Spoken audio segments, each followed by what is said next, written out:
Hey guys! Alright, so as promised, I am making my tutorial on my little mesh cutter and burlap cutter here that is made out of Jenga blocks and Dollar Tree cutting board. Everything is Dollar Tree that you can get at the Dollar Tree. I wasn't able to locate the Jenga blocks at the Dollar Tree. I was able to get them at the dollar store, but I know you are able to get them at the Dollar Tree. So basically everything here is from the Dollar Tree minus my burlap.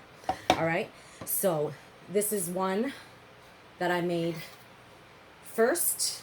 As you can see, I kind of tweaked it a little bit and added something up top to hold that dolly that holds up the second one up top. Leave that one up there, and then I also have the other one that I did actually paint.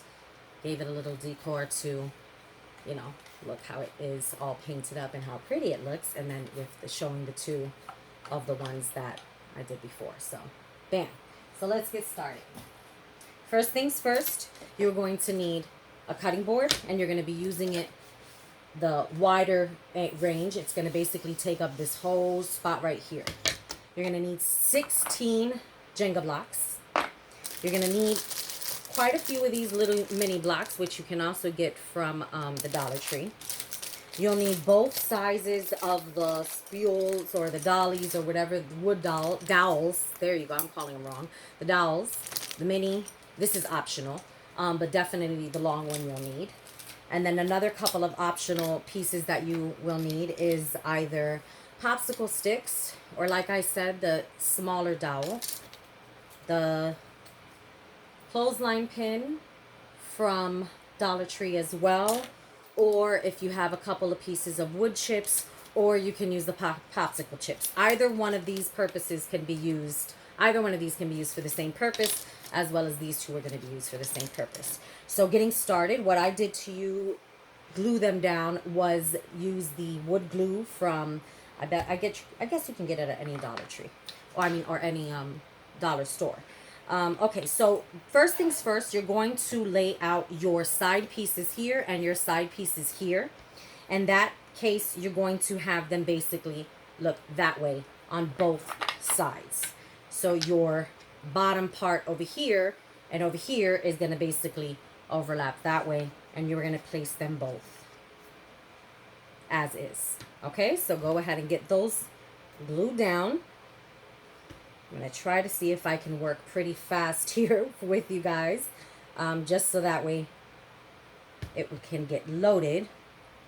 But you do want to use the very, very edge of your backing of the cutting board. You definitely want to use the whole back side of it. The sides of it, you're going to actually have a little bit of a gap, but on the back, you are not. You are actually going to lay it up flat up against the back of it. Okay? And then you're going to do the same thing on the other side. So let's do that.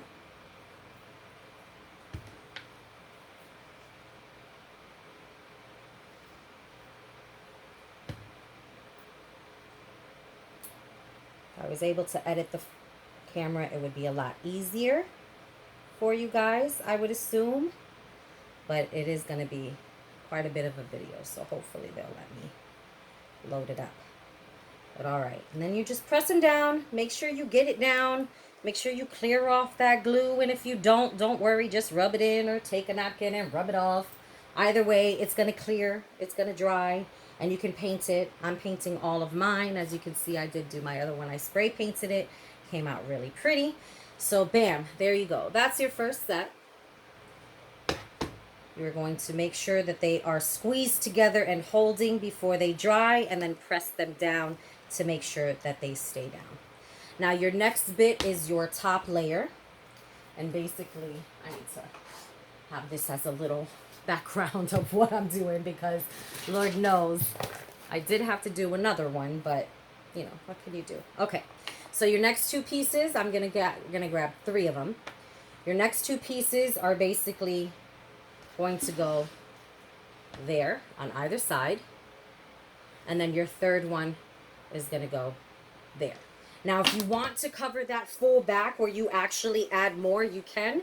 It's up to you. I always say when I do my live paint videos that to make it your own, A lot of people has commented, and I appreciate it, to patent this.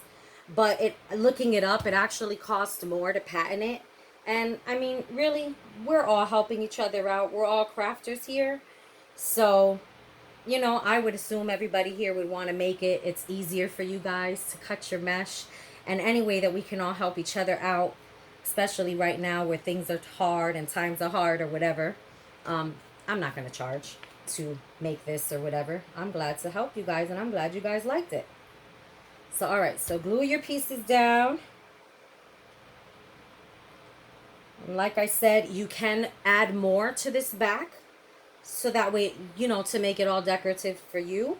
It doesn't have to be this many. You can actually, do the little mini blocks and hold them here. Or you can actually push this one forward, these two side forward, and then just do a 3 straight across that way. I would assume that would be pretty cool. All right. So then your next step that you're going to do is you're going to make the rest of your back. By that, you're going to need 2. And those 2 are going to go right there. So go ahead and glue those down.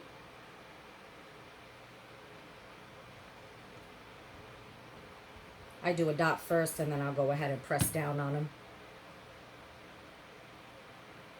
And like I said, I don't mind the glue sticking out because I will paint over it. But if you're OCD on it, then definitely go ahead and wipe away your glue or kind of rub it into the edges to where it kind of grasps it a little bit more, which is kind of like what I'm doing here. Yeah. All right. So your back, your sides so far. All right.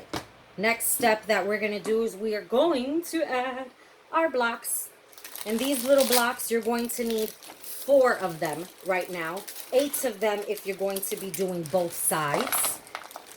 So 4 and 4. First block is going to go on the top edge right up here.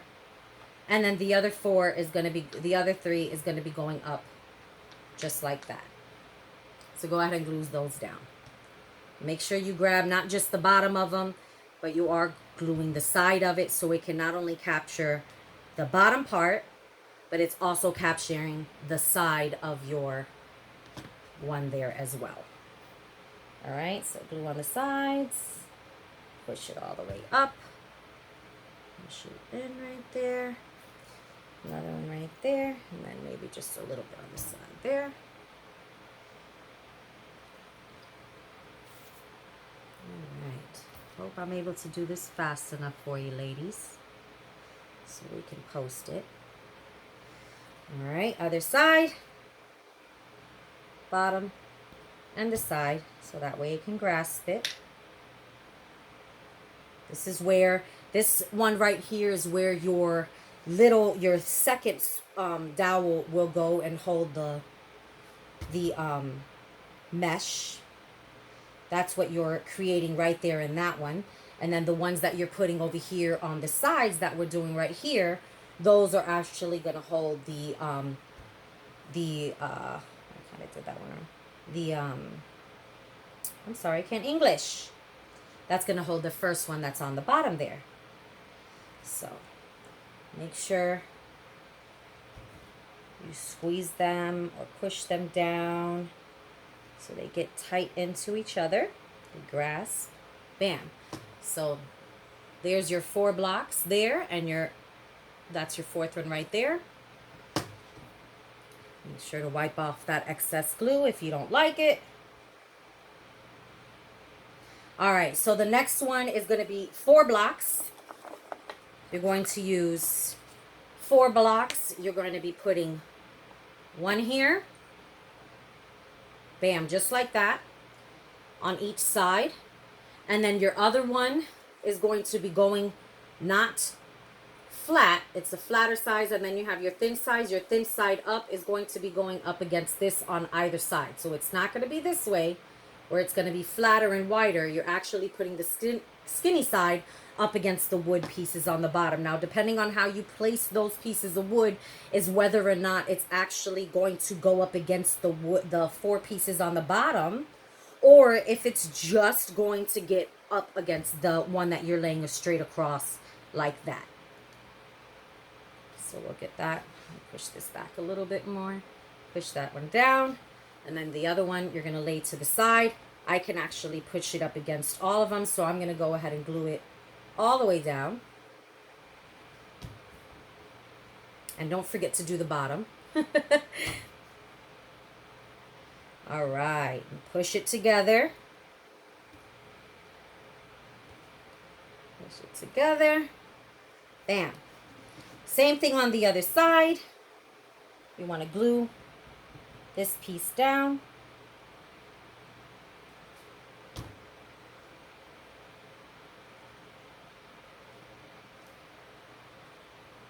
Whew. All right.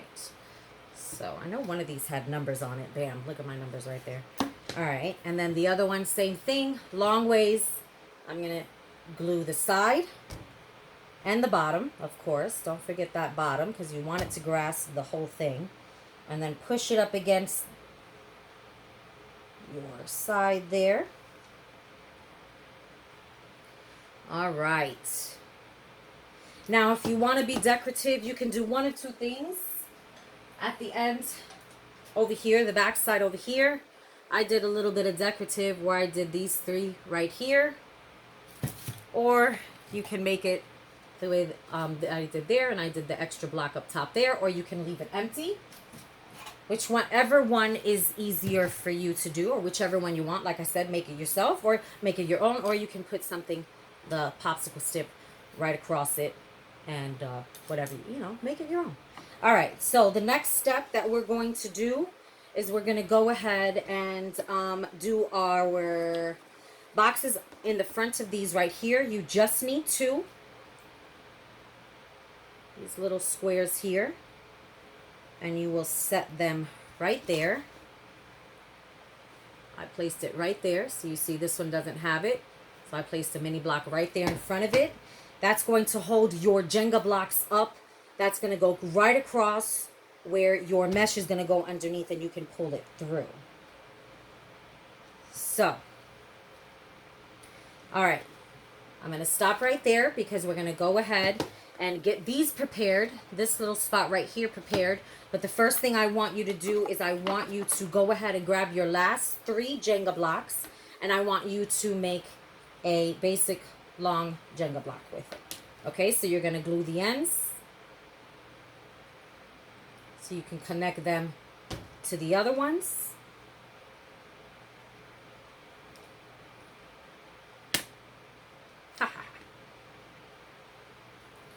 All right. Now to help that, okay, stay together, you can do, this is where the optional small dolly or the, keep dropping it, the small dolly or the popsicle stick will come into place, and that'll help to stop that from coming apart that way, is because you're actually going to try and help put them together.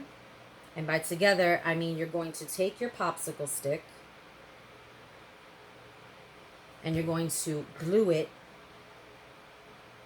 to your stick here, just so that way that will help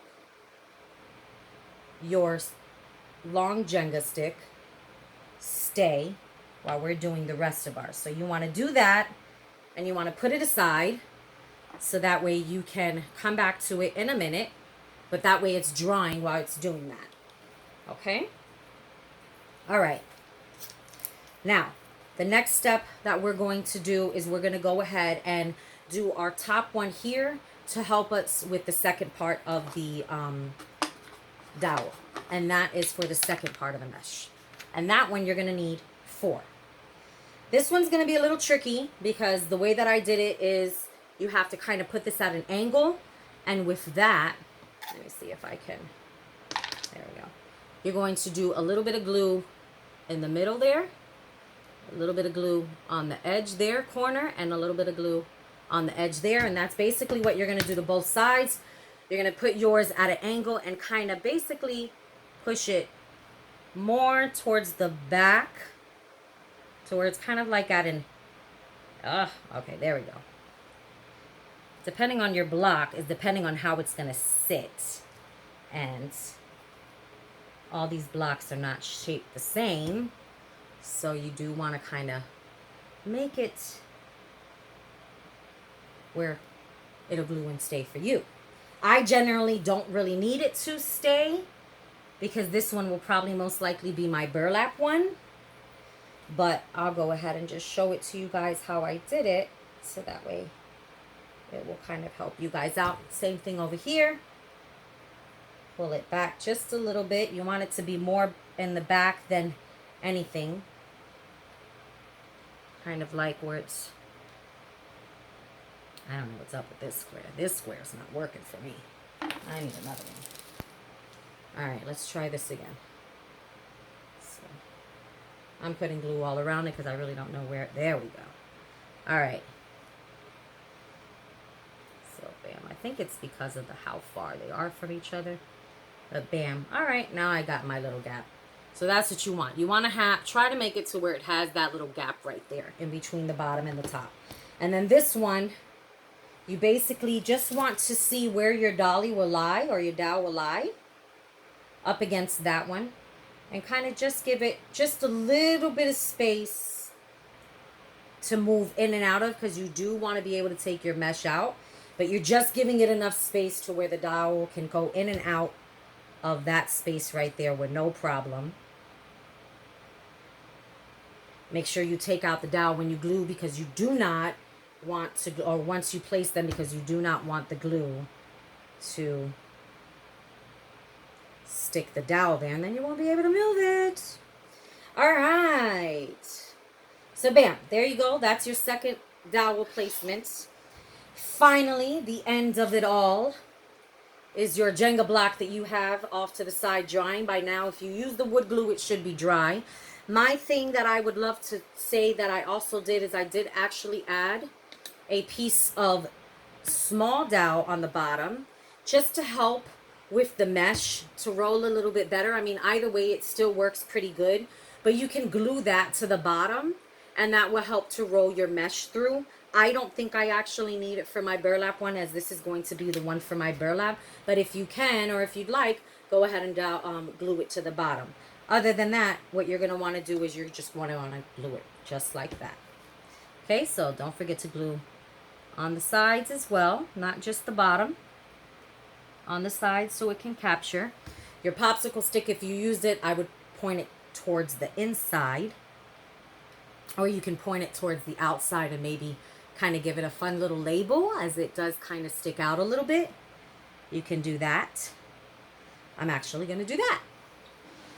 And then bam, there you go. How fun was that? Ah! I might need to glue that one again, because that's not glue. Now, if you're having trouble, like I am, with keeping this up, I would definitely suggest putting your little guys underneath it just to hold it up, so that way none of your squares or your Jenga blocks actually fall. So I'm actually, I made a boo-boo there. Trying to rush for you ladies. I'm so sorry. But bam. All right, sort of like painting that wood on. So there we go. There is your mesh holder to cut. While this is drying, I'll show you how to go ahead and put them inside, so that way you can go ahead and use them. Best thing to do would be to grab your both mesh. Your top one is going to go, and you're going to pull that one out just a little bit, and then your bottom one is going to go underneath it, or right underneath it. And then you're basically going to make sure that these two are together. And then you'll drop the bottom one in, put your dowel in through the other one, hold it right there. You don't have to put the dowel in the bottom one, because it does actually still spin it, but I kind of like it because it helps keep it in place, but it still will keep in place. And then once you're done putting the dowels in, you push that through, grab it, And bam, they roll, baby, they roll. And then you just find your little mat that you have. You know which mat I'm talking about, ladies, our mesh cutter. And you find out how many inches you want. I got 5 inches right here. Or let me just do a little bit more, less, so I could show you. Somebody asked, what do you cut the mesh with? This is definitely the best thing. And then, now, if you do it correctly, you can actually use this bottom of the cutting board as your guide to help slice it. Oh, I didn't cut that deep. There we go. Bam! Hope you guys like it. Bye.